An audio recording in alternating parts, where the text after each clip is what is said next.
কৃমির ডোজ দেওয়ার পর এই 5টা ভুল খাবার যদি গরুকে দেন তাহলে ওষুধ কাজ করবে না, বরং ক্ষতি হতে পারে। 90% খামারি ডিওয়ার্মিং করার পর এই ভুলটা করে ফেলেন, আর পরে বলেন ডোজ দিলাম তবুও গরু ভালো হল না। ডিওয়ার্মিং মানে শুধু কৃমি মারা নয়, এটা গরুর লিভার, পাকস্থলী আর পুরো শরীরের উপর একটা বড় চাপ।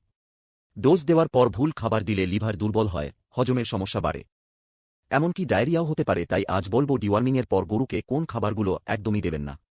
শেষ পর্যন্ত শুনুন। প্রথম যে খাবারটি ডোজের পর দেবেন না তা হল হঠাৎ বেশি পরিমাণ কনসেন্ট্রেট বা দানাদার।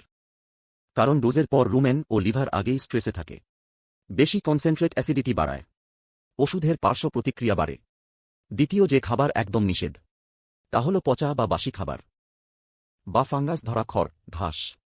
ডিওয়ার্মিংয়ের পর লিভার ডিটক্সে ব্যস্ত থাকে, এই সময় বাসি খাবার দিলে টক্সিন আরও বাড়ে, গরু দুর্বল হয়ে পড়ে।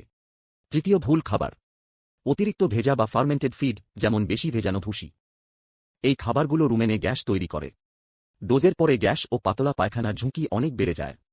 ডিওয়ার্মিংয়ের পর হঠাৎ নতুন কোনো ফিড বা সাপ্লিমেন্ট শুরু করবেন না, এটা খুব বড় ভুল। কারণ এই সময় হজম ক্ষমতা দুর্বল থাকে। নতুন খাবার মানে ডাইজেস্টিভ শক, যার ফল খাবার বন্ধ হয়ে যাওয়া। ডোজের পর অতিরিক্ত প্রোটিন, যেমন বেশি খৈল বা ইউরিয়া মিশ্রিত খাবার দেবেন না। অতিরিক্ত প্রোটিন লিভারের উপর অতিরিক্ত চাপ দেয়। ডিওয়ার্মিংয়ের পর লিভার আগে সুস্থ হোক, এটাই সবচেয়ে জরুরি। এখন জানুন এই সময় কি খাওয়ানো নিরাপদ, সহজ আর কার্যকর। ডিওয়ার্মিংয়ের পর পরিষ্কার শুকনো ঘাস, হালকা পরিমাণ ভুসি, পর্যাপ্ত পরিষ্কার পানি সবচেয়ে ভালো অপশন। সম্ভব হলে লিভার সাপোর্ট, ভিটামিন, মিনারেল এবং প্রোবায়োটিক ব্যবহার করলে রিকভারি দ্রুত হয়। মনে রাখবেন, ডোজের কাজ তখনই পুরোপুরি হয় যখন খাবার ব্যবস্থাপনা সঠিক থাকে। এই ভিডিওটি যদি উপকারে আসে একটা শেয়ার করুন, আর আপনার অভিজ্ঞতা বা প্রশ্ন কমেন্ট করে জানান।